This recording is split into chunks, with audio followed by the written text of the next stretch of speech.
विष का प्याला राणा भेजा, देव मीरा ने जा। कर चरणामत पी गई रे, कर चरणामत पी गई रे। तू जाने गोपाल, ओहो तू जाने गोपाल। ओ घुंघरू छम छमा छम छन नन नन नन बाजे रे, बाजे रे। हरि मंदिर रामाय बाई मीरा नाचे रे। घुंघरू छम छमा छम छन नन नन नन बाजे रे, बाजे रे। हरि मंदिर रामाय बाई मीरा नाचे रे।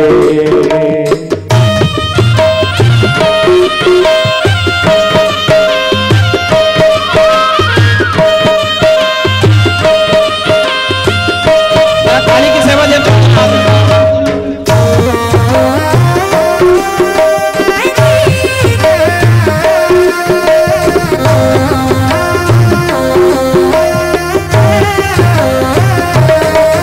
कुर्सी छोड़कर प्रेम से क्या कर लो।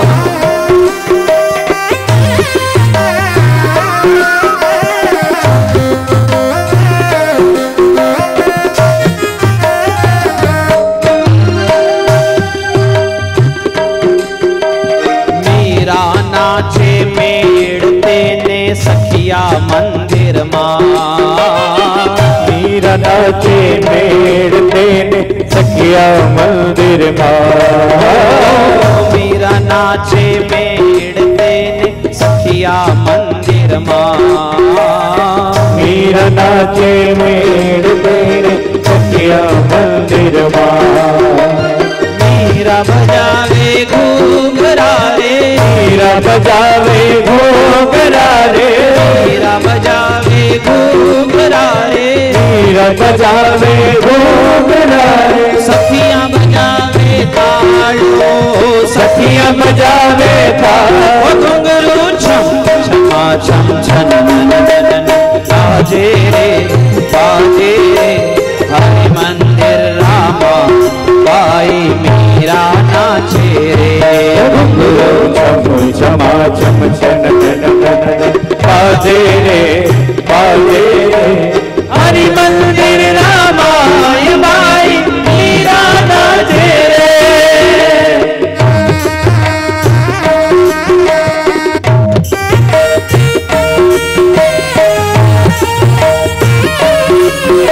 हरि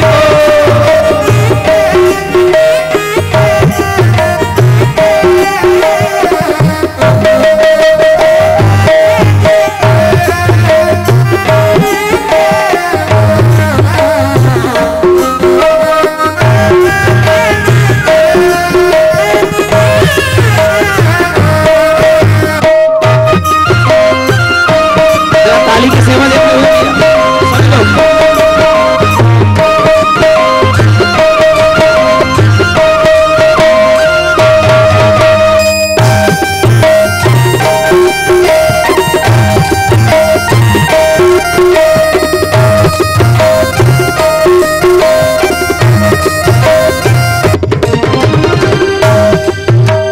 सांप पिटारा राणा भेजा, देव मीरा ने जा। सांप पिटारा राणा भेजा, मीरा ने जा। सांप पिटारा राणा भेजा, देव मीरा ने जा। सांप पिटारा राणा भेजा, देव मीरा ने जा। खोल पिटारी देखियो रे, खोल पिटारी देखियो रे। खोल पिटारी देखियो रे, खोल पिटारी देखियो रे। माय बेटा गोपाल, ओ माय बेटा गोपाल। ओ घुंघरू छम छमा छम छन नन नन बाजे रे, बाजे रे। हरि मंदिर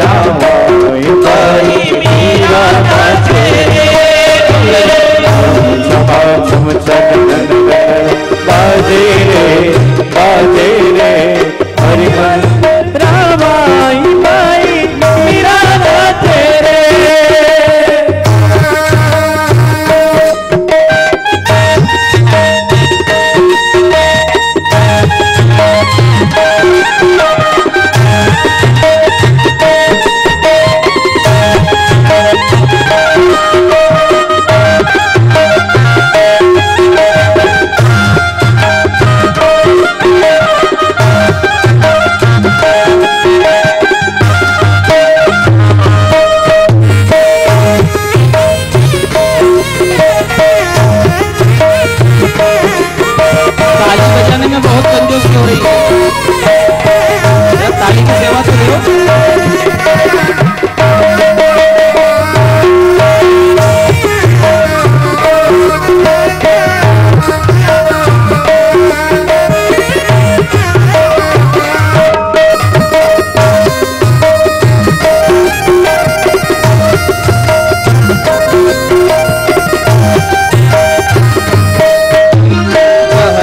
प्याला राणा भेजा दियो मेरा ने जा। तेरा प्याला राणा भेजा दियो मेरा ने जा। जहर प्याला राणा भेजा दियो मेरा ने जा। तेरा प्याला राणा भेजा दियो मेरा ने जा। कर चरणामत पी गई है, चरणामत पी गई रे, कर चरणामत पी गई रे, कर चरणामत पी गई रे। तू जाने गोपाल, ओ तू जाने गोपाल, ओ घुंघरू छम छमा छम छम बाजे रे, बाजे रे, हरे मंदिरा कोई मीरा नाचे रे। बाजे रे, बाजे रे, हरे मंदिरा बाई बाई मीरा नाचे रे। मंदिर रामा बाई मीरा नाचे रे। हरे मंदिरा बाई बाई मीरा नाचे रे। हरे मंदिर रामा बाई मीरा नाचे रे। हरे मंदिर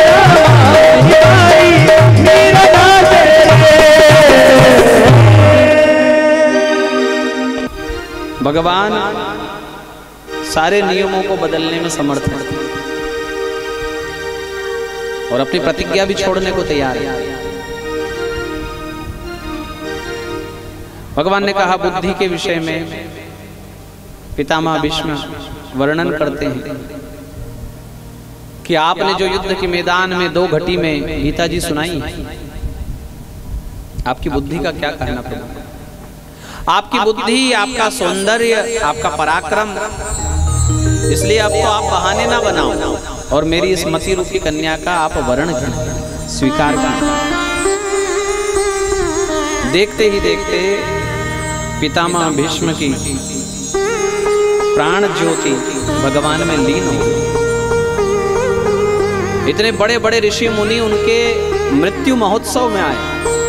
जन्म महोत्सव में तो बहुत लोग आते हैं, हाँ, जन्मदिन पर तो आप बहुत लोगों को बुलाते हैं, किंतु मरण के समय में ऐसे लोग आ जाए और स्वयं श्री ठाकुर जी आ जाए, फिर क्या कहना?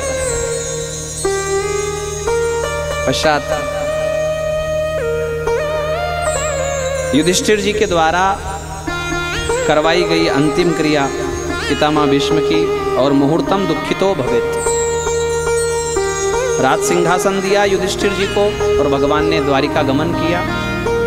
इधर परीक्षित जी का जन्म होता है और ब्राह्मणों ने इनका पत्रिका देखकर इनके गुणों का वर्णन किया।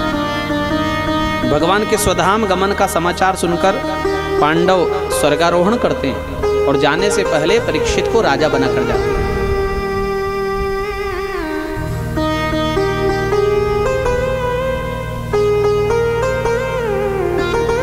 राजा परीक्षित ने बहुत यज्ञों के द्वारा भगवान का यजन किया और एक बार धर्म और पृथ्वी को गाय और बैल के रूप में देखा।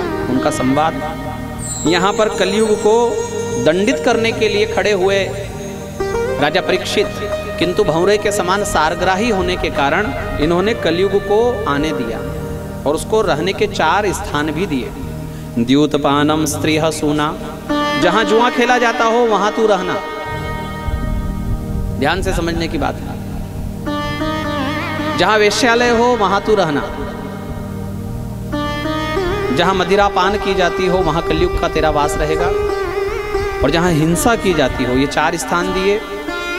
और कलयुग ने सोचा कि ये 4 स्थान तो आज कई घरों में आज भी नहीं है। कलयुग के 5000 साल बीतने के बाद भी कई घर ऐसे हैं जहां कोई मदिरा नहीं पीता, जहां कोई जुआ नहीं खेलता, जहां कोई वेश्यालय नहीं, जहां कोई हिंसा नहीं होती है।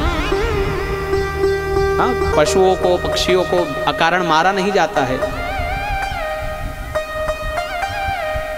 तो फिर ऐसे तो घर घर में मेरी पेट जमाने में मुझे बहुत समय लग जाएगा। तो पुनश्च याचमानाय, उसने फिर से याचना की कि मेरा परिवार बड़ा है साहब, मेरे साथ में मेरे मौसी दुरुक्ति रहती है, मेरा काका नशा मेरे साथ रहता है। दुरुक्ति यानी गाली है ना, नशा जो है वो काका जी है कलयुग का, और इसका बड़ा परिवार है। तो बोले ये 4 कमरों वाला मुझे फ्लैट थोड़ा छोटा पड़ रहा है, 1 आध कमरा और बनवा दो। उत्तरेण दत्तानि रजो वैरम च पंचमम, उत्तरा के बेटे ने दया करके 5वां स्थान दिया, पाप से कमाए हुए धन में भी तू रहेगा। बस अब उसने सोच लिया कि अब तो हम घर घर में पहुंच जाएंगे। ये 4 स्थान चाहे ना हो, किंतु पाप से कमाया हुआ पैसा तो घर घर में मिलेगा। हाँ, जैसे और कुछ नहीं तो आपकी कमाई तो शुद्ध हो रही है, किंतु आप कहीं गए मंदिर में, कथा में, रास्ते पर आप चल रहे हो और किसी का पैसा पड़ा हुआ मिल गया और उठाया, जेब में रख लिया, बोले मुझे मिला है, मेरा है। भागवत के अनुसार जो आपका नहीं है वो आपका नहीं है। अंदर अपने आप से पूछ लेना चाहिए, क्या ये आपने कमाया है? और अगर नहीं कमाया है तो ये आपका नहीं।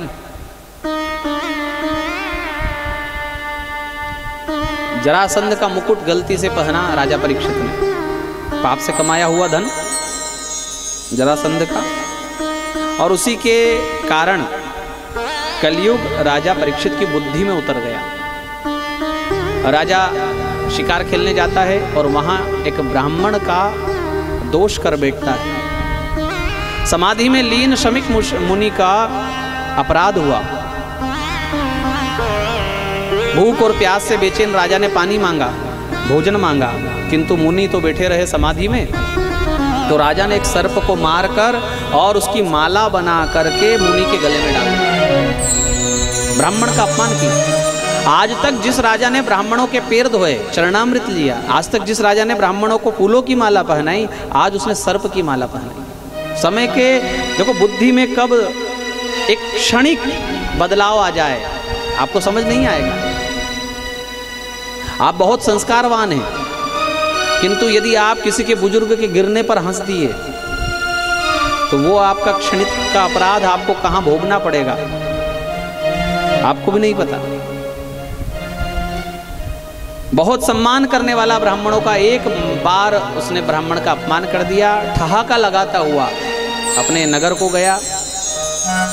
उसका बेटा था 5 वर्ष का, श्रृंगी नाम का, शमिक जी का, और कौशिक नदी में खेल रहा था। उसको जाकर किसी ने कहा, अरे बालक तुम यहाँ खेल में लगे हो और वहां तुम्हारे पिता का कोई अपमान कर गया।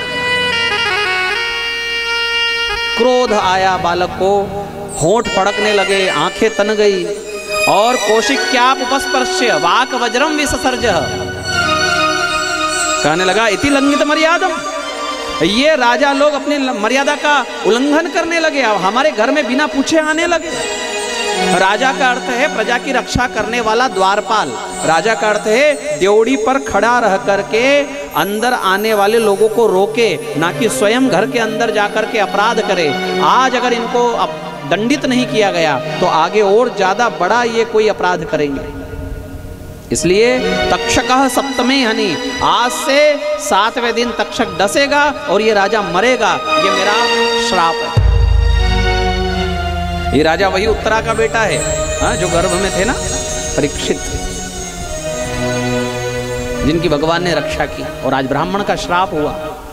और दौड़ कर आए श्रृंगी ऋषि, पिता के गले से मरा हुआ सर्प निकाल कर फेंका, अपने बाहों का हार पिता के गले में डालकर मुक्त कंठोर रोदह, बहुत जोर से रोने लगे। पिताजी की समाधि टूटी, कारण पूछा, अपने बेटे को ही डांटा, राजा को कुछ नहीं कहा। इसको कहते हैं संस्कार, है ना, भारत की परंपरा।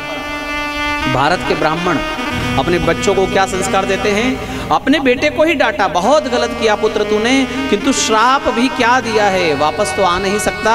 जाओ कोई जाकर सूचना दो राजा को कि आज से 7वें दिन मरेगा वो, इधर राजा अपने घर को आया, नगर को, मुकुट उतारा तो बुद्धि निर्मल हो गई, अपने ही आप को धिक्कारने लगा। ऐसे व्यक्ति को श्राप भी कुछ नहीं कर सकता, जिसको अपने किए हुए कर्म पर ग्लानि हो जाए, पश्चाताप हो जाए, प्रायश्चित्त का उसके मन में अगर संकल्प आ जाए तो ऐसे व्यक्ति का श्राप भी कुछ नहीं बिगाड़ता। समस्या तो तब खड़ी होती है कि एक तो गलती करे और ऊपर से कहे कि जा तुझसे ठीक लगे वो करना। हमने तो कर दिया, वहां समस्या खड़ी होती है। ये राजा का विनम्र भाव है, ये उसके संस्कार है, ये उसके 3 पीढ़ी के पांडवों के आज संस्कार उदयमान हुए। वो क्या कहता है कि जिस शरीर ने ब्राह्मणों की सेवा ही की आज तक, उस शरीर ने एक समय की भूख और प्यास के बदले ब्राह्मण का अपमान किया। क्या मैंने इस शरीर को कभी भोजन नहीं दिया? क्या इस शरीर को मैंने कभी पानी नहीं दिया? क्या इस शरीर को मैंने कभी सजाया संवारा नहीं? और आखिर में इस शरीर ने क्या किया? ब्राह्मण का अपमान। ये शरीर मुझे बिल्कुल भी ठीक नहीं लग रहा है। राजा दूसरे के लिए नहीं बोल रहा है, अपने ही शरीर के लिए कह रहा है। और कहां तक कह दिया राजा ने कि इसी समय इस शरीर में आग लग जाए और ये शरीर धू धू करके जले, तब मुझे भला प्रतीत होगा। श्राप क्या हुआ था? 7 दिन के बाद तक्षक डसेगा। और राजा क्या स्वीकार कर रहा है अपने लिए? इसी समय शरीर में आग लग जाए। तो बताओ, श्राप से भी बड़ी सोच, श्राप से भी अपने लिए बड़ा दंड राजा ने स्वीकार किया है। जब ब्राह्मण ने आकर सूचना दी ना कि 7वें दिन मरोगे, ऐसा श्राप है, तो राजा को बुरा नहीं लगा। राजा ने कहा धन्य है ब्राह्मण, कम से कम 7 दिन तो दिए। मैं तो सोच रहा था कि अभी मुझे मर जाना चाहिए। जन्मजय का राज तिलक किया, राज सिंहासन छोड़ा, शुक्ताल मुजफ्फरनगर के पास जाकर के वटवृक्ष के नीचे उत्तराभिमुख अपना आसन लगाया। राजा का समाचार लेने के लिए बड़े बड़े संत ऋषि मुनि लोग पधारे, सबका स्वागत किया, हाथ जोड़कर सबका अभिवादन किया। कहता है राजा, अहो वयम धन्यतमा नृपाणम, राजाओं में मैं धन्य हो गया। और ये श्राप क्या, ये तो वरदान हो गया कि आप जैसे संतों के दर्शन हो गए। अरे ऐसे तो मुझे श्राप लगा ही करे और मैं संतों का दर्शन करा ही करूं। क्योंकि कौन कौन आए वहां? नारद जी वहां आए, व्यास जी वहां आए, व्यास जी के भी पिताजी पराशर जी वहां आए। ऐसे ऐसे ऋषि मुनि आए उनका समाचार लेने, जिनके एक एक के दर्शन से वैकुंठ मिल जाए। तो राजा को अब चिंता बची ही नहीं। बोले अब मुझे भय नहीं रहा मृत्यु का। हाँ, मन में प्रश्न है और इन प्रश्नों का कोई उत्तर दे। आप में से इतने बड़े बड़े विद्वान हैं। क्या प्रश्न है? बोले जिसकी मृत्यु निकट है उसे क्या करना चाहिए, और जिस मानव जीवन का परम धर्म क्या है? किसी ने उत्तर नहीं दिया। इतने बड़े बड़े विद्वान, भागवत और 18 पुराण लिखने वाले व्यास जी भी वहीं बैठे, किंतु उत्तर नहीं दिया। क्यों? क्योंकि उत्तर देने वाला गुरु होता है, प्रश्न करने वाला शिष्य होता है। और राजा का गुरु बनना इतनी हिम्मत किसी में नहीं। पहले गुरु लोग अपने आप को तोलते थे अंदर कि मैं लायक हूं इसको गुरु मंत्र देने के या नहीं हूं। और आजकल तो माइक पर बोलते हैं कि आ जाओ जिनको गुरु मंत्र लेना है हम देंगे। ऐसी ऐसी कथाओं में लोग प्रचार प्रसार करते हैं, और ज्यादा शिष्य हो जाए तो गुरु मंत्र माइक से ही दे देते हैं। गुरु मंत्र कानों में दिया जाता है। पर आजकल तो क्या, कथा नहीं, आजकल तो प्रचार प्रसार के लिए गुरु मंत्र दिया जाता है। क्यों नहीं इतने बड़े बड़े संतों ने गुरु होना स्वीकार किया? जरा मन में विचार तो करो। एक संत ने इसका बड़ा सुंदर उत्तर दिया है कि राजा का त्याग बड़ा है। ये ऋषि मुनि लोग कुटिया में रहते हैं, पर इनका घर तो है, और राजा ने तो घर छोड़ दिया है। ये ऋषि मुनि लोग गंगा जल पीने वाले और फल फूल खाने वाले हैं, किंतु राजा ने तो बैठने के साथ ही अनशन व्रत का संकल्प लिया कि भूख और प्यास के कारण ही तो मैंने ये अपराध किया ना। आज से 7 दिन और 7 रात इस शरीर को मैं ना अन्न का कण दूंगा, ना जल की एक बूंद दूंगा। अनशन व्रत का संकल्प। इसलिए इसको प्रश्नों का उत्तर देने वाला कोई विरले होगा जो प्रभु कृपा से पधारे तो ठीक, अन्यथा तो ये राजा ऐसा ही मर जाएगा। किंतु जिसके मन में तीव्र उत्कंठा है भगवान से मिलन की, जिसके मन में भगवान की प्यास है, उसकी देखरेख, उसके मार्ग का भुआरना भगवान स्वयं कर देते हैं। गुरु को भगवान ने भेज दिया उस स्थान पर। कौन है गुरु? तत्रा भवत भगवान व्यासपुत्रो यदृच्छयोगामटमानो नपेक्ष अलक्षलिंगो निजलाभतुष्टो अवृतस्य बालैरवधूतवेश तम द्वयष्टवर्ष सुकुमार पाद। 2 बार 8 साल के हो गए ऐसा गुरुजी वहां आ गए। कितने बड़े गुरुजी हैं जो 2 बार 8 साल के हो गए। तम द्वय अष्टवर्ष, क्या लिखा है? 16 साल का नहीं लिखा है। 16 साल के लड़के में विकार आ जाते हैं, इसलिए व्यास जी क्या लिखते हैं यहाँ?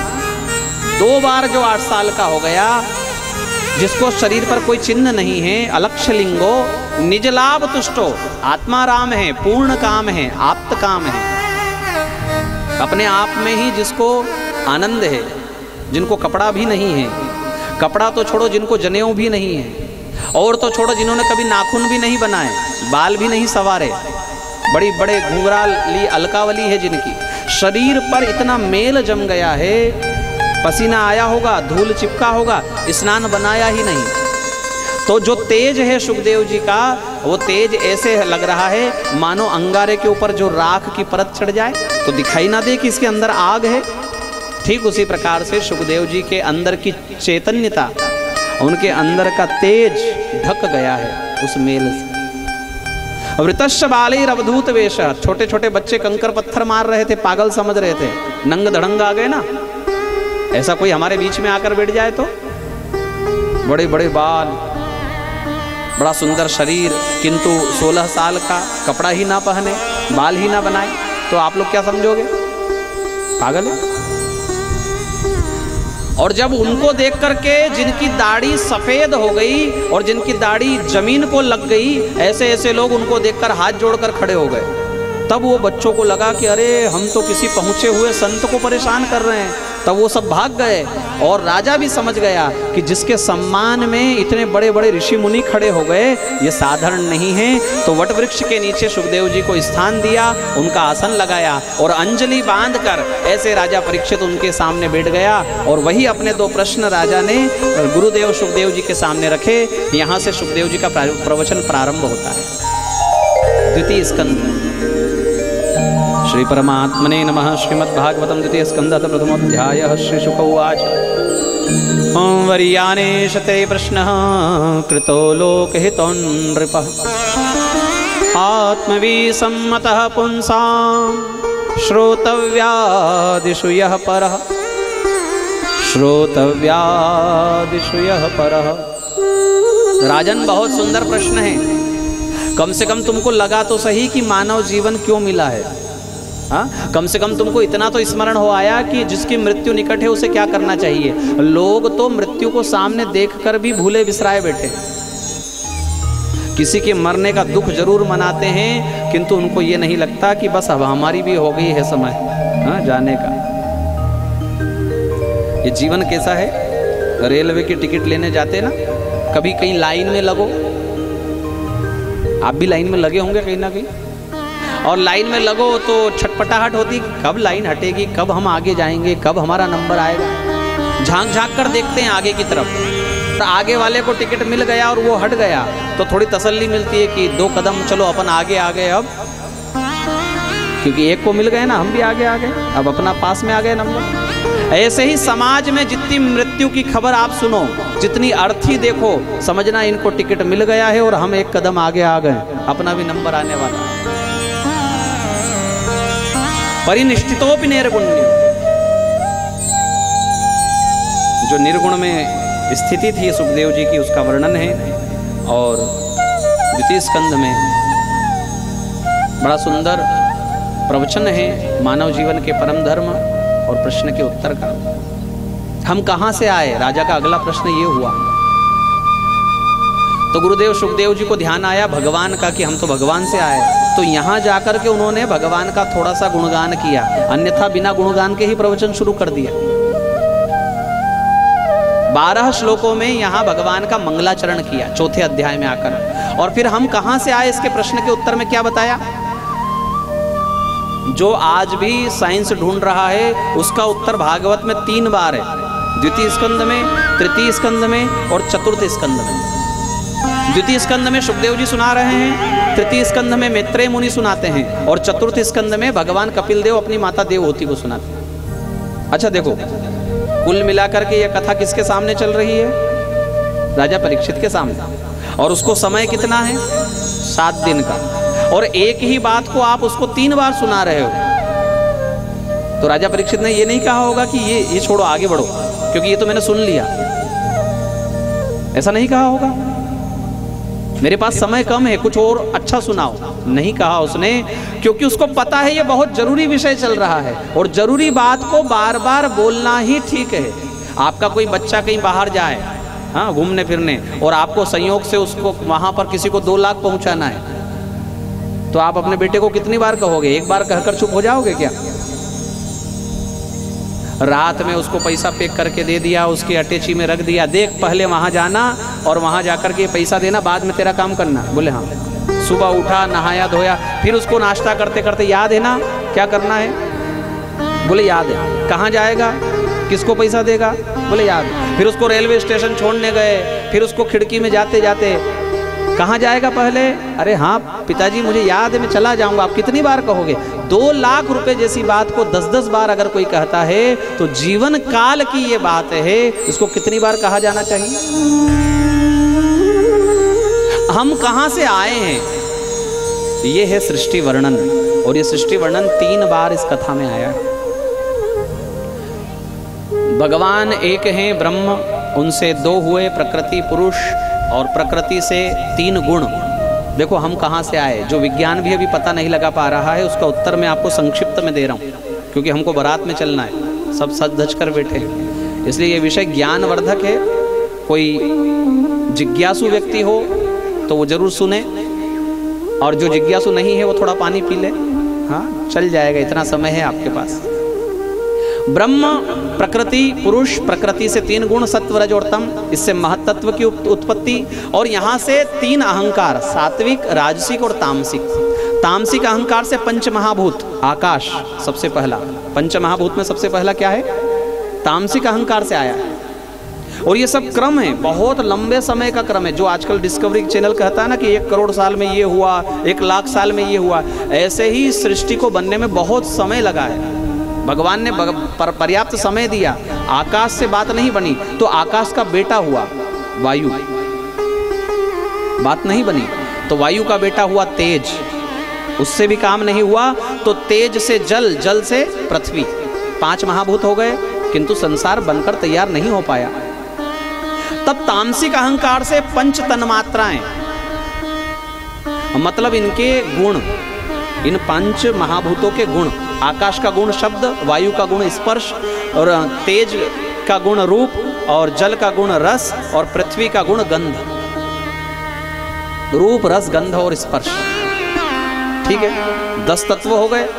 फिर भी कोई हलचल नहीं हो पाई संसार में, क्योंकि आप सब देख रहे हो। इसके बाद भी इनसे सृष्टि कैसे हुई? देखो क्रम और आगे बढ़ा। गुण तो आ गए, किंतु गुण को ग्रहण करने वाला भी तो होना चाहिए। जैसे आकाश का गुण हुआ शब्द, पर शब्द को ग्रहण करने वाला भी तो हो। तो राजसिक अहंकार से, तामसिक अहंकार ने 10 तत्व दे दिए, काम नहीं हुआ, तो राजसिक अहंकार ने उन गुणों को ग्रहण करने के लिए 5 ज्ञानेंद्रियां दी। सबसे पहला तत्व था आकाश, आकाश का गुण था शब्द, तो शब्द को सुनने के लिए राजसिक अहंकार ने कान दिए, कान, फिर त्वचा, फिर आंखें, और फिर नासिका, और फिर जिह्वा। 5 महाभूत से इन 5 ज्ञानेंद्रियों का सीधा संबंध है, क्योंकि वो जो गुण हैं उनको ये लेने वाली है, ये 5 ज्ञानेंद्रिय। बात तब भी नहीं बनी, क्योंकि गुण को ग्रहण करने वाली इंद्रिया तो आ गई, किंतु काम कौन करेगा? नाक से कभी रोटी बिलाएगी क्या? हाँ? और कान से कभी पराठा सिका जाएगा? इसलिए सबसे पहले राजसिक अहंकार से 16वां तत्व के रूप में पैर, हाथ, मुख द्वार, मल द्वार और मूत्र द्वार, 20 तत्व हो गए।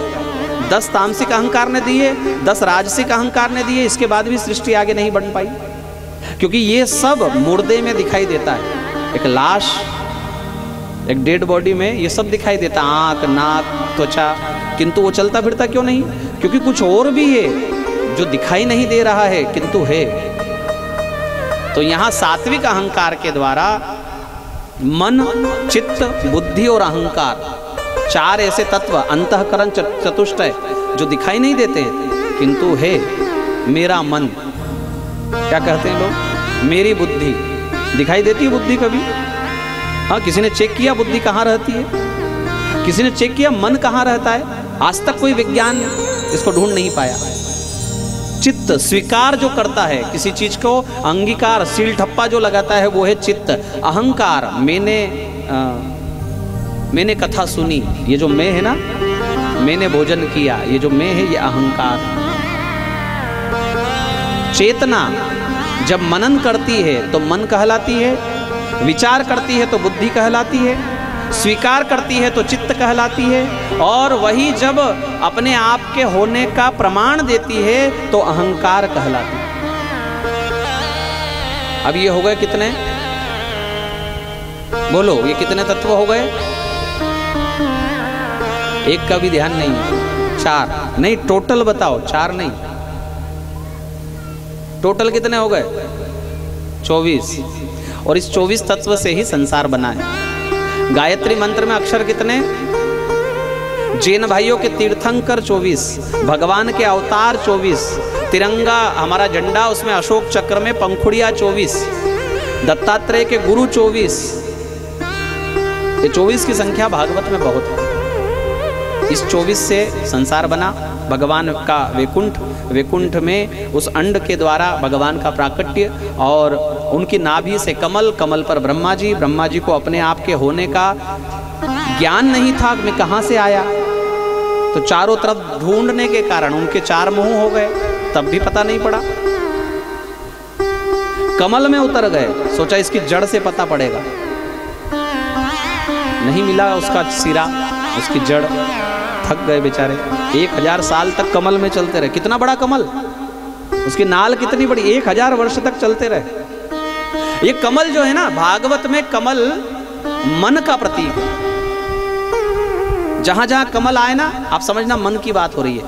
आगे जाकर कथा आएगी, गजेंद्र ने, डूबते हुए गजेंद्र ने कमल तोड़ करके भगवान को चढ़ाया।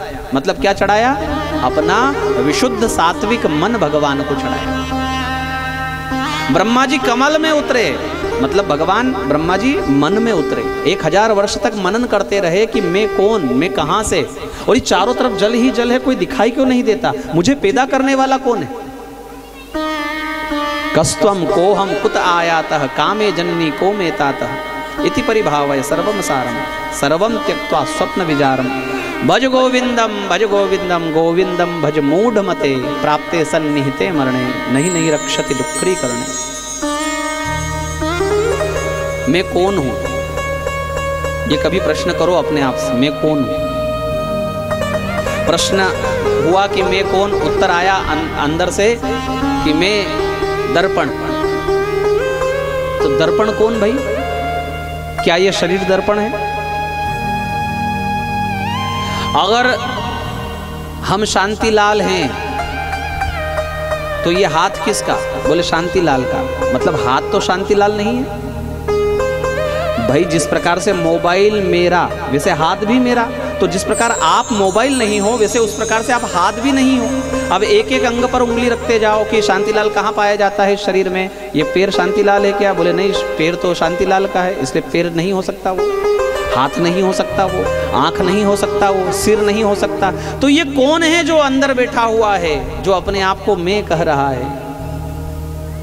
ऐसे ही विचार किया ब्रह्मा जी ने, उत्तर नहीं मिला तो तपस्या का आदेश हुआ।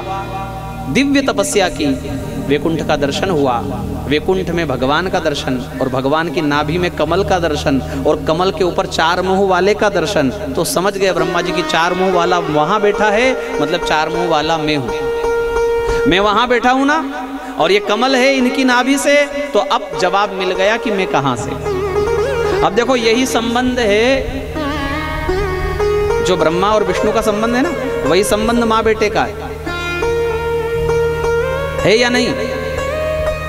अरे भाई, माँ के गर्भ में बेटा कैसे जुड़ा होता है, जैसे ब्रह्मा और विष्णु जुड़े हैं नाभि से। माँ के गर्भ में जल में होता है बेटा, ऐसे ही जल में है भगवान नारायण। जो संबंध माता और पुत्र में है वही संबंध ब्रह्मा और विष्णु में। हम कहाँ से आए, इसका उत्तर है श्रीमद् भागवत। अभी हमारे पास समय की कमी है, इसलिए हम सृष्टि को यहीं विराम देते हैं, क्योंकि यहाँ ब्रह्मा जी को आदेश हुआ कि मैंने आपको बनाया और आप आगे सृष्टि बनाओ। तो बोले बनाने में मोह होता है, कुछ भी आप बनाओगे, और तो छोड़ो अगर आप रेत का एक छोटा सा घर भी बनाओगे ना और अचानक कोई आकर पैर रख दे, तो सोचो इतना बड़ा हमने मकान बनाया, तो इसमें मोह नहीं होगा हमको? एक खील भी गिर जाएगी तो दुख होगा। बनाने में मोह होना स्वाभाविक है। ब्रह्मा जी ने कहा मैं मोहित हो जाऊंगा तो रोता ही रहूंगा, यहाँ तो रोज मरेंगे लोग। हाँ, अपने घर में तो कोई सालों में कोई एकाध जाए तो कितना दुख मनाते हैं, तो सृष्टि में तो रोज के मरने हैं, असंख्य जीव रोज मरेंगे, तो मैं कितना रोऊंगा। तो यहाँ भगवान ने चतुश्लोकी भागवत दी। अहमेवा समेवाग्रे नान्यत यत् सदसत्परम पश्चादहम यदेतच्च यो वशिष्येत सोऽस्म्यहम् ऋतेर्थम यत् प्रतीयेत न प्रतीयेत चात्मनि तद्विद्यादात्मनो मायां यथा भासो यथा तमः यथा महान्ति भूतानि भूतेष्वाच्वनेषु प्रविष्टान्यप्रविष्टानि तथा तेषु न तेष्वहम् एतावदेव जिज्ञास्यं तत्त्वजिज्ञासुनात्मनः अन्वयव्यतिरेकाभ्यां यत् स्यात् सर्वत्र सर्वदा। ये 4 श्लोक में पूरी भागवत हो गई और हम संकल्प से निवृत्त हो गए, है ना। हमको जो संकल्प दिया है अंकित भैया ने, दर्पण भैया ने, हो गया पूरा। ये भागवत 4 श्लोक वाली ही है। भगवान ने ब्रह्मा जी को दी और ये ब्रह्मा जी ने नारद जी को दी। नारद जी ने यही भागवत 4 श्लोक वाली व्यास जी को दी और व्यास जी ने 4 श्लोक के 18,000 श्लोक बना करके हमारे सामने रख दी। बोली व्यास जी भगवान की जय। मरीचि आदि ब्रह्मा जी के पुत्रों का वर्णन है और उनके द्वारा हुई सृष्टि का वर्णन है। सनकादि ऋषि, वराह भगवान का अवतार और हिरण्याक्ष का वध, पृथ्वी का उद्धार और यहाँ मनु और शत्रुपा का प्राकट्य है। और ये पूरा संवाद मैत्रेय मुनि विदुर जी को सुनाते हैं। मैत्रेय जी विदुर जी को उद्धव जी के कहने से मिले और उनका प्रश्न था दुख क्यों, तो सृष्टि वर्णन और इसके पश्चात मनु और शत्रुपा का प्राकट्य सुनाया। इनकी 5 संतानें हुई, जिनमें 3 पहली कन्या हुई। कन्या पहले हुई, हाँ, संसार में ध्यान रखना। और इन 3 कन्याओं का नाम है आकुति, देवहूति और प्रसूति। और 2 बेटे हुए, उनका नाम है उत्तानपाद और प्रिव्रत। आकुति का विवाह रुचि प्रजापति से, जिनके यहाँ भगवान यज्ञनारायण पधारे। देवहूति का विवाह कर्दम जी से, जिनके यहाँ भगवान कपिल देव पधारे। और हम जो मुख्य कथा की तरफ जा रहे हैं वो है इनकी तीसरी बेटी प्रसूति नाम की, जिनका विवाह हुआ राजा दक्ष के साथ। ब्रह्मा जी के बेटे हैं और इनकी 16 कन्याएं हुई। इनमें से 13 का विवाह धर्मराज जी के साथ, 3 बची। स्वाहा अग्नि के साथ ब्याही गई, स्वधा पितरों के साथ ब्याही गई, और सबसे बड़ी सती न इच्छा होने पर भी इनका विवाह हुआ भगवान भोलेनाथ के साथ। ससुर जी की बिल्कुल इच्छा नहीं थी कि मेरी बेटी यहाँ विवाह करे, किंतु पहले स्वयंवर होता था, है ना। कन्या कोई ऐसा दोषारोपण भारत की भूमि पर आकर यह ना करे कि लड़की को कहीं भी ब्याह देते हैं ना। आपने स्वयं वधु शब्द सुना कभी? स्वयं वधु सुना कभी? जब सुना होगा आपने स्वयंवर ही सुना होगा। इसका अर्थ है कि एक कन्या हजारों राजाओं में से एक को छांटती थी अपने लिए। ये परंपरा हमारे यहाँ अनादिकाल से, इतना अधिकार हुआ करता था कन्या को। तो फिर ये कन्या को ये घूंघट प्रथा, ये घर में रखना, ये ना पढ़ाना, ये सब कब हुआ? ये हुआ पिछले 1000 साल में। 200 साल अंग्रेजों के और 800 साल मुसलमानों के। इनके बीच में हमारी कन्याओं को स्कूल नहीं भेजना, क्योंकि इनकी दृष्टि हमारे घर पर होती थी, हमारी माताओं बहनों पर होती थी। इसलिए ये घूंघट प्रथा हमारे यहाँ आई, अन्यथा हमारे यहाँ ना तो कोई घूंघट प्रथा थी। ऐसा नहीं कि आज गाड़ी चला रही है हमारे यहाँ माताएं, हमारे यहाँ अनादिकाल से गाड़ी चला रही है। भगवान कृष्ण की बहन सुभद्रा ने जब विवाह किया ना तो रथ स्वयं ने हाँका है और पीछे अर्जुन बैठे थे। बताओ ड्राइविंग कौन कर रही है? तो अपनी संस्कृति को कभी हल्के में, होता क्या है कि हम लोग अपने ग्रंथों को पढ़ते नहीं, ठीक से कथा सुनते नहीं, और फिर कोई भी अपना ही व्यक्ति कहता है कि हमारे धर्म में दम नहीं है। हाँ, एक तो इतने तो भगवान पूजो किसको, मनाओ किसको, और फिर दूसरा सामने बैठा हुआ कहता है कि हाँ सही बात, इससे तो वो अच्छे, कम से कम एक चादर चढ़ाओ का, और फिर ये भी चादर चढ़ाने पहुंच जाते हैं। धिक्कार है ऐसे लोगों पर। हाँ, 33 कोटि देवता होने के बाद भी, अरे मन पसंद का चुनो ना। 33 कोटि देवता होने के बाद भी वो चादर चढ़ाने जाए, मर जाए ऐसा हिंदू। किंतु हमारे यहाँ तो है ना स्वतंत्रता है, सनातन धर्म है ही इसलिए बड़ा क्योंकि बहुत स्वतंत्रता है। आप चाहे जहाँ जाओ, आप चाहे मुसलमान बन जाओ 10-20 साल, 50 साल, 100 साल, 200 साल, जिस दिन आपकी नींद खुले उस दिन आ जाना, दरवाजा खुला है, ऐसा कहता है सनातन धर्म।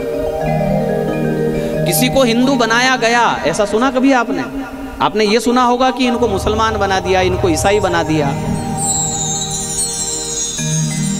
तो यहां स्वयंवर में इच्छा से विवाह किया शिव जी के साथ। अच्छा, ससुर जी क्यों नहीं चाहते थे दामाद को? इसका एक सटीक कारण है। दक्ष हैं ब्रह्मा जी के बेटे, और ब्रह्मा जी काम करते हैं बनाने का और शिव जी काम करते हैं मिटाने का। तो इनको तो पिताजी से बनाने का काम मिला दक्ष को, और कोई मिटाएगा तो इनको बुरा लगेगा। इसलिए परस्पर विरोधी स्वभाव होने के कारण शिव जी में इनका मन नहीं था। एक बार सभा में शिव जी खड़े नहीं हुए, राजा दक्ष ने इतना क्रोध किया, पाखंडी है ये, भस्मी रमाता है, मुर्दों की राख को शरीर पर लपेटता है, मुंडों की मालन धारण करता है, देव कहलाने लायक नहीं है ये। अरे मेरी मति मारी गई थी कि मैंने अपनी सबसे प्यारी कन्या इसको दे दी,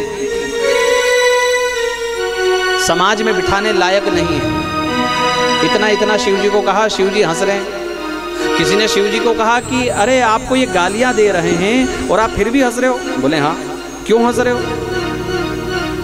बोले हम कहाँ बैठे हैं? तो किसी ने कहा ससुराल में। तो बोले ससुराल में गालियां ही तो मिलेगी और क्या मिलेगा?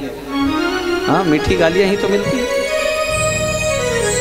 गालियां खाई, फिर भी घर आकर के पत्नी को नहीं कहा कि हम कहाँ से आ रहे हैं, वहाँ हमारा कितना सम्मान हुआ, कितना बड़ा लिफाफा दिया गया हमारे ससुर जी के द्वारा।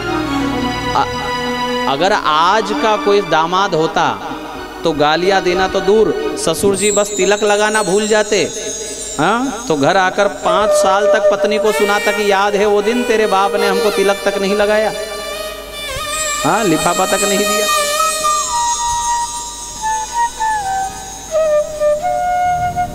इसलिए दामाद हो ना, शिव जी सरीका हो। पत्नी को नहीं कहा, पत्नी को कहते तो क्या होता बताओ? जरा मनन चिंतन करो, इस कथा में आगे बढ़ो आप। कथा में नहीं लिखा है। पत्नी को कहते तो वो कब तक सुनती पिता के विषय में? एक ना एक शब्द तो कहती, और वो कहती तो अशांति किसके घर में होती? इसलिए अपने घर की शांति अपने हाथ में है। आपको आना चाहिए कि कौन सी बात कहनी है और कौन सी बात को पी जाना है। इसीलिए तो इनका नाम नीलकंठ है। धन्य है भोलेनाथ, ऐसे दामाद बनकर बताया। क्या बताया? और आजकल का दामाद तो बड़ी बेटी की शादी, छोटी बेटी की शादी हो ना, और बड़े दामाद को बुलाया तो उसको दरवाजे पर तिलक है ना, भट्टी खोदे तो तिलक, मंडप छाए तो तिलक, घोड़ी चढ़ाए तो तिलक, दरवाजा रोकने का तिलक, विदाई का तिलक, 8-10 टीका उसको होता है। अच्छा, वो बड़ा फूल जाता है कि मेरा पूजा हो रहा है, उसको ये नहीं पता भेरू पूजा जा रहा है। आज का दामाद कैसा है? नवग्रह आपने सुने होंगे, जामाता दशमो ग्रह उच्चित। इतनी बार तिलक क्यों लगाते दामाद को घर में आते साथ ही? क्योंकि भेरू जी को चोला चढ़ाते रहे हो तो वो शांत बैठे रहेंगे। दामाद एक ऐसी चिड़िया का नाम है जो घर में ठंडी रोटी खा ले पर ससुराल में उसको खीर में भी शक्कर कम नजर आती है। ऐसा कमरा मेरे लिए, मैं यहाँ सोऊंगा, यहाँ रुकूंगा, ऐसा बनाया मेरे लिए। सीधा साधा लड़का भी होता है ना, वो ससुराल जाकर ना जाने कौन सी घोड़ी पर सवार होता है। दामाद हो तो भोलेनाथ जी जैसे, जिन्होंने नहीं कहा, कितने साल नहीं कहा, बीते संवत सहस्र 87,000 साल निकल गए, बात खोली नहीं कि मैं गया था तेरे यहाँ, वहाँ ऐसा ऐसा गालियाँ दी मुझे तेरे पिता ने, किंतु एक दिन पता पड़ा सती को कि यज्ञ हो रहा है। तो कहा कि मुझे भी जाना चाहिए। बोले ना। प्रजापतेस्तेष्वसरस्य सांप्रतम निर्यापितो यज्ञ महोत्सव किल। आपके ससुर जी के यहाँ यज्ञ है। सती क्या कहती है?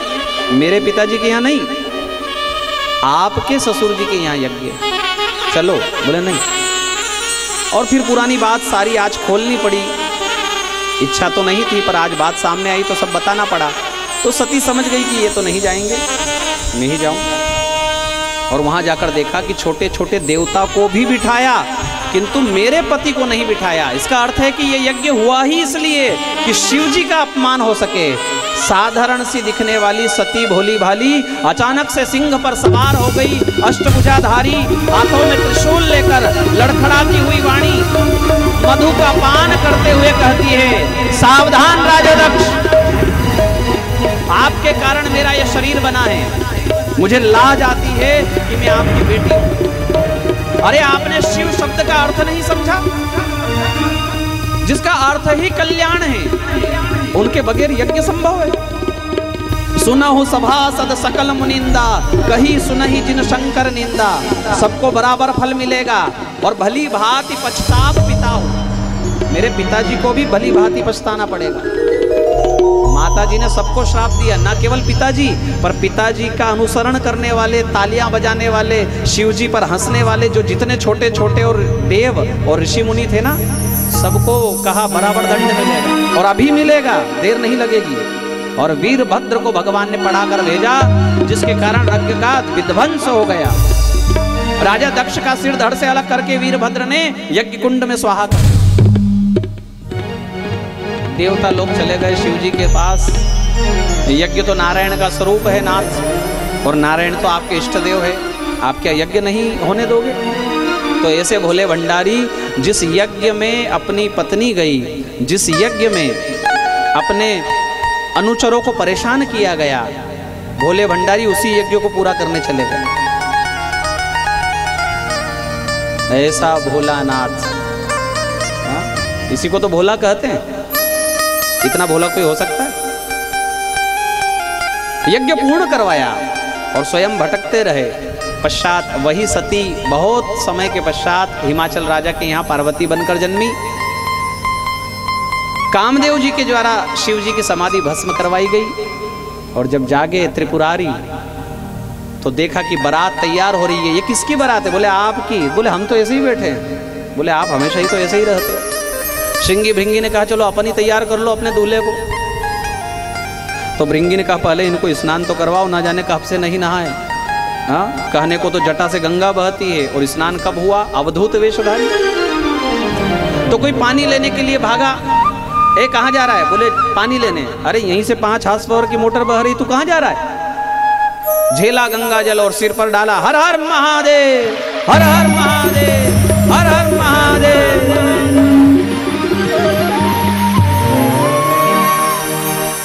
स्नान के पश्चात आप लोग क्या करते हो? कपड़ा पहनते हो, है ना?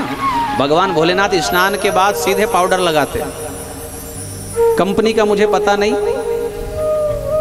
पर बहुत सफेद आता है। अगर आपको किसी को चाहिए ना तो ले आना, फ्री में मिलता है। और आप मुंह पर लगाते हो, वो तो पूरे अंगों में। चलने को तैयार, अरे नाथ कमर में तो कुछ पहन लो। बोले हम कहाँ कुछ पहनते हैं, आज कमर में तो कुछ लपेटो। तो किसी ने मृगशाल लपेटी, गिर गई। मृगशाल कोई टिकने वाली? तो एक ने मृगशाल लपेटी, पकड़ कर रखा और फिर एक हाथ से नाग निकाला। और वहां तो नागों की दुकान, जहां हाथ डालो वहां से नाग निकल जाए। और उसको मृगशाल के ऊपर लपेटा। और कहा पकड़ कर रखना, छोड़ना मत। तब से बेल्ट का फैशन चालू हुआ। सबसे पहला बेल्ट शिव जी ने लगाया। नंदी पर बैठे और भृंगी को पूछा, क्यों रे मेरे प्रभु कहाँ हैं? पीछे चल रहे हैं। अरे रुक नंदी, मेरे प्रभु मेरे पीछे, रुक तो। और उल्टे होकर बैठ गए, जिधर जाना उधर पीठ, पीछे मुंह। देवांगनाओं ने कहा हद हो गई, इनके साथ जाएंगे तो हमारी भी हंसी होगी। सब आगे आगे निकल गए, पीछे रह गए अकेले दूल्हा राजा। बोले ये सब आगे आगे कहाँ भाग रहे हैं रे? जो पहले जाएगा दुल्हन उसी की होगी क्या? तो लगाए अभी दौड़। ना ना, दुल्हन तो आपकी है मालिक। तो फिर ये आगे आगे क्यों जा रहे, साथ क्यों नहीं चलते? बोले आपके साथ चले समाज में ऐसा कोई पैदा नहीं हुआ है। हाँ कुछ लोग हैं, आप कहो तो बुलाएं। हाँ बुलाओ भाई, अकेले जा रहे हैं, अच्छा नहीं लग रहा है। तो जो मंत्र आकर्षण करके फेंका है भृंगी ने, तो जितने संसार में स्मशान घाट में भूत प्रेत पिशाच डाकिनी शाकिनी कुष्मांड भैरव सब हु करते हुए आए। किसी के बहुत मुख, किसी को एक मुख नहीं, किसी को शरीर पर आंख ही आंख, किसी को एक आंख नहीं। तन पीन को अति खीन पावन, को अपावन गति धरे, भूषण कराल कपाल कर सद्य सोनित तन भरे। रामचरितमानस में भी इसका बहुत सुंदर वर्णन है। पश्चात जिस गांव से बारात निकले, हाई लिंक सिटी से ऐसी बारात निकले तो सोचो क्या होगा। तुरंत सब लोगों ने जाकर हनुमान जी को चोला चढ़ाया और कहा नाथ आज तो ये बारात दिखाई, आज के बाद ऐसी बारात ना निकले। ये तो थोक में व्यापार है भूतों का प्रेतों का। ना ना ना। अच्छा जिस गांव से निकले उसकी ये हालत, तो जहां पहुंचना है उसकी क्या हालत होगी सोचो जरा बेचारों। आगे आगे तो वो डुप्लीकेट बारात पहुंच गई जिसमें भगवान विष्णु हैं, ब्रह्मा जी है। श्रीखंड से उनका स्वागत किया, गर्मी के दिन थे ना। और बिना दांत वाले ब्रह्मा जी ने फटाफट श्रीखंड खींच लिया। उनको पता है नकली बारात हम हैं और असली बारात तो अब आएगी, फिर ये मिलने वाला नहीं है। तो जो स्वागत था तुरंत करवाकर जहां जनवासा था वहां जाकर रुके। हिमाचल नगरी वासियों ने सोचा कि बारात तो अब आएगी, दूल्हा तो अब आएगा, और बढ़िया केसर वाला श्रीखंड तैयार करो। हो गया तैयार, बढ़िया माला ट्रे में रखी, बढ़िया श्रीखंड, बढ़िया शरबत ले लेकर के ट्रे ले लेकर के लोग खड़े। और जो ही आई ओरिजिनल बारात, त्यो ही ट्रे तो रखी वहीं और भागे जिधर मुंह था उधर। घर भूल गए अपना, किसके घर में घुस रहे हैं ये भी याद नहीं। दीपावली के दिन राकेट ना इधर उधर घुसे। शिव जी देख रहे हैं, क्यों रे ये कैसे भाग रहे हैं, कहाँ जा रहे हैं? ऐसे ही स्वागत का रिवाज है क्या यहाँ पर? बोले ना मालिक, हम दूसरे लोगों के साथ भी गए, स्वागत का रिवाज दूसरा होता है, पर जब जब हम आपके साथ गए ना ऐसे ही रिवाज हमने देखा। वाह भाई। अच्छा देखो तो बेचारे भाग गए तो भाग गए, किंतु सामान वहीं रख गए। अपने हाथों से स्वागत कर लो, अपने हाथों से माला पहन लो, अपने हाथों से शरबत पी लो, जो अच्छा लगे, और जो फूल अच्छा लगे उसकी माला पहन लो। अपने हाथों से अपने आप का श्रृंगार बनाकर और स्वागत करके। और जहां शमशान घाट, कोई बताने वाला नहीं बैठना कहाँ है। तो शिव जी तो पहुंच गए शमशान घाट। अभी कोई ताजा मुर्दा फूक कर गया होगा, उस पर आसन बिछाया, गाड़ दिया त्रिशूल। किसी ने आकर कहा कि दूल्हे को बुला रहे हैं, वहां फेरे का समय हो गया। बोले हम तो गए थे, हमको कोई बताने वाला नहीं, अब चलो अब बुलाया। ठीक है भाई। देखो एक बार ससुराल के दरवाजे पर दरवाजा ना खुले, कोई दामाद होगा जो दूसरी बार चला जाए? किंतु भोलेनाथ ऐसे दामाद है जो दूसरी बार चले गए, और दूसरी बार में भी सम्मान नहीं हुआ। सासू जी आई टीका करने, तो दूल्हे के गले का 9 लखा हार फूं करके दौड़ा। तो सासू वहीं चारों खाने चित उठाकर ले गए लोग अंदर। शिव जी ने पूछा इनको क्या हुआ, ये ऐसे क्यों गिर गई? अब उनको कौन समझाए कि नाथ अपने आप को देखो पहले और फिर दूसरों की बात करो। भगवान नारायण ने कहा कुछ नहीं कुछ नहीं, वो तो उनको थोड़ा सा स्वास्थ्य खराब हो गए, आप बैठो इधर आओ। तो अब अंदर नहीं जाए? बोले नहीं नहीं अभी नहीं, अभी इधर बैठो। अंदर जाकर माता पार्वती को गोद में लेकर के कहती है कि मैं हिमाचल से कूद जाऊं अपनी बेटी को लेकर, समुद्र में डूब जाऊं, किंतु ऐसे को नहीं ब्याहूंगी जो फल कल्पवृक्ष को लगना चाहिए, वो फल बबूल को लग रहा है। मेरी इतनी सुंदर कन्या, तब नारद जी ने आकर कहा, ओ मैया, जिसको तू अपनी बेटी कह रही है ना, ये वास्तविकता में जगदम्बा है, ये मेरी भी माँ है और तेरी भी माँ है, तेरे घर बेटी बनकर आई है। नारद जी ने जब दिव्य दृष्टि दी तो हिमाचल राजा और मीना रानी को क्या दिखा? अचानक से अपनी बेटी लाल साड़ी में शेर पर बैठी हुई, अष्टभुजाधारी, तो चरणों में गिर गए दोनों माता पिता। चरणों का पूजन किया जगदम्बा का, और पूजन करते करते मीना रानी हिमाचल राजा को कहती है, सुनो जी, अगर ये जगदम्बा हमारे घर बेटी बनकर आई है तो बाहर जिसको मैंने बिठाया है वो कोई और नहीं, जगत का पिता है। अरे मेरी मति मारी गई कि मैंने उसे अंदर आने नहीं दिया। दौड़ लगा दी सासू जी ने, परछावन करने के लिए गई। शिव जी को किसी ने कहा, बुला रही है सासू जी, अब तो नहीं गिरेगी? बोले नहीं, अब नहीं गिरेगी, आप चलो। तो तीसरी बार दरवाजे पर खड़े हुए, इस बार भी सम्मान नहीं हुआ। इस बार भी सासू की आरती उतार रही थी और हाथ से थाली छूट गई। किसी ने कान में कहा, अब क्यों थाली छोड़ दी, अब क्यों दीपक बुझा दिया? तो सासू जी कहती है, जिसके माथे पर चंद्र सुशोभित हो, सारा संसार जिसकी आरती उतार रहा हो, उसकी आरती एक छोटे से दीपक से मैं क्या उतारूं? आपका स्वागत है मेरे घर में, पधारी।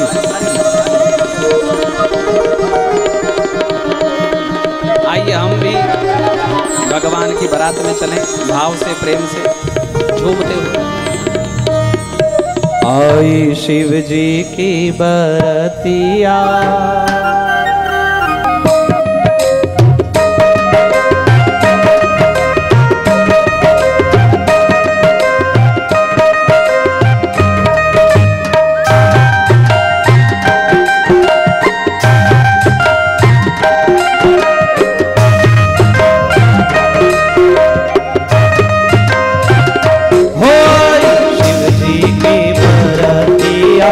हिमाचल नगरी। आई शिव जी की बरतिया हिमाचल नगरी। ओ हिमाचल नगरी, हिमाचल नगरी, ओ हिमाचल नगरी, ओ हिमाचल नगरी। शिव जी की बरतिया हिमाचल नगरी। आई शिव जी की बरतिया हिमाचल नगरी।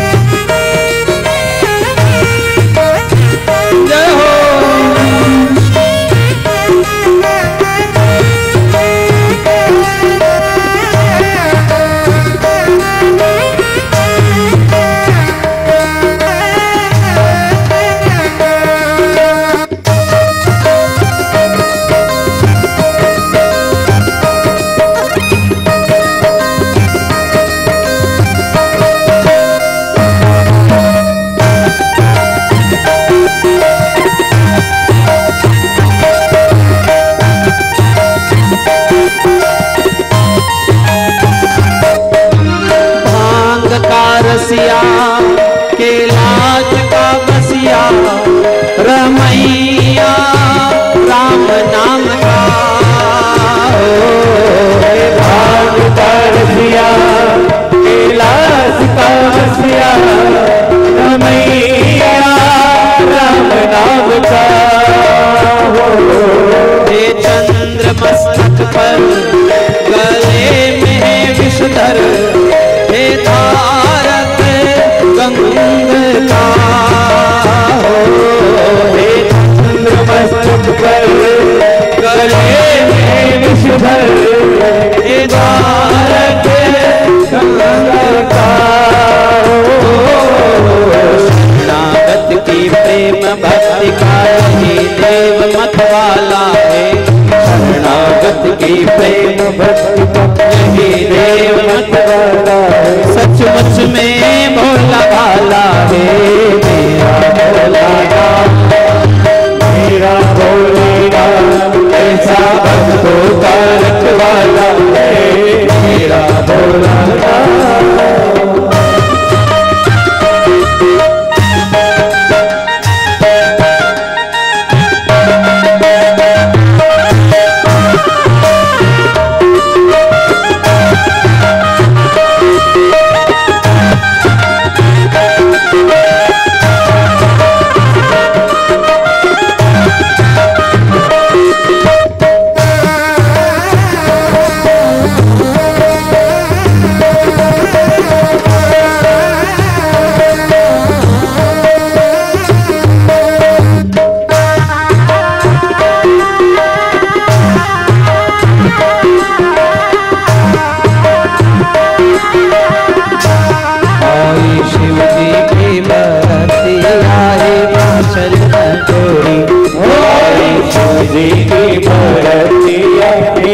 हिमाचल नगरी, ओ हिमाचल नगरी, हिमाचल नगरी, ओ हिमाचल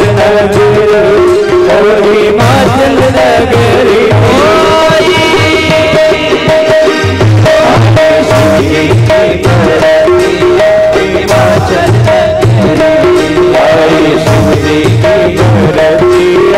हिमाचल नगरी। भगवान शिव पार्वती के इस विवाह में सभी परिवार के लोग शिव पार्वती जी का पूजन कर ले, और जो लोग ग्रंथ का पूजन करना चाहते हैं वो ग्रंथ का पूजन कर सकते हैं। एक एक करके इधर से आकर ग्रंथ का पूजन करें और इस साइड से नीचे उतर जाए।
हिमाचल नगरी, ओ हिमाचल नगरी। ओ आई शिव जी की बरतिया हिमाचल नगरी। आई शिव जी की बरतिया हिमाचल नगरी। ओ हिमाचल नगरी, हिमाचल नगरी, हो हिमाचल नगरी, ओ हिमाचल नगरी। ओ आई शिव जी की बरतिया हिमाचल नगरी। आई शिव जी की बरतिया हिमाचल नगरी। झूमते हुए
तेरी आरती कन्हैया तेरी आरती, सारा संसार करेगा हाथ जोड़ के।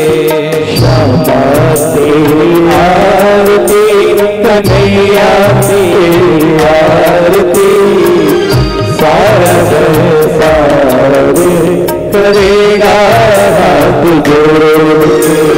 सिर पर मोहना मुकुट विराजे, सिर पर मोहना मुकुट विराजे।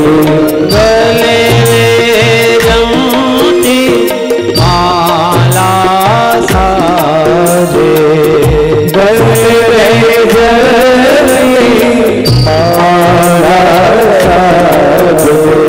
और सोहे फूलनहार करेंगे हाथ जोड़ के।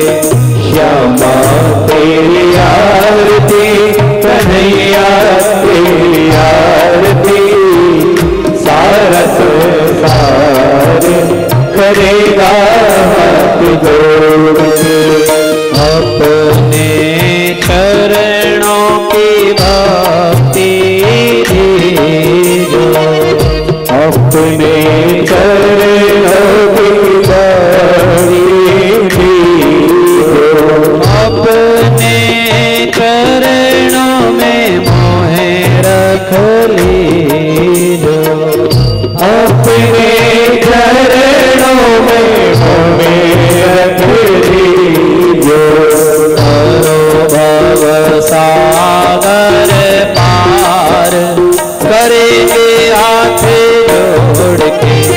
श्यामा तेरी आरती कन्हैया तेरी आरती, सारा संसार करेगा हाथ जोड़ के। दीनन दुखिया भारी, हम गए दीन दुखिया भारी। आया हूँ प्रभु शरण तिहारी। आए हैं प्रभु शरण तिहारी। रखियो हमारी लाज करेंगे हाथ जोड़ के। श्यामा तेरी आरती कन्हैया तेरी आरती, सारा संसार करेगा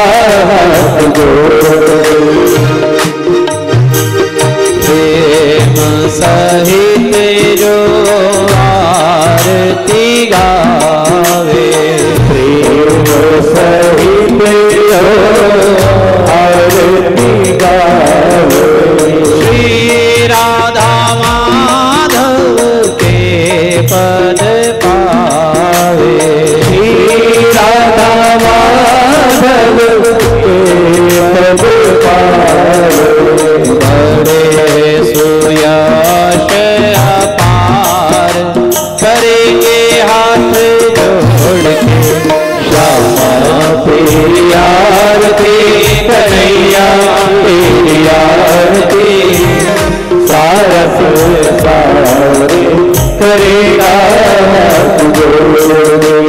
कर्पूर गौरा करुणावतार, संसार सार सदा संतम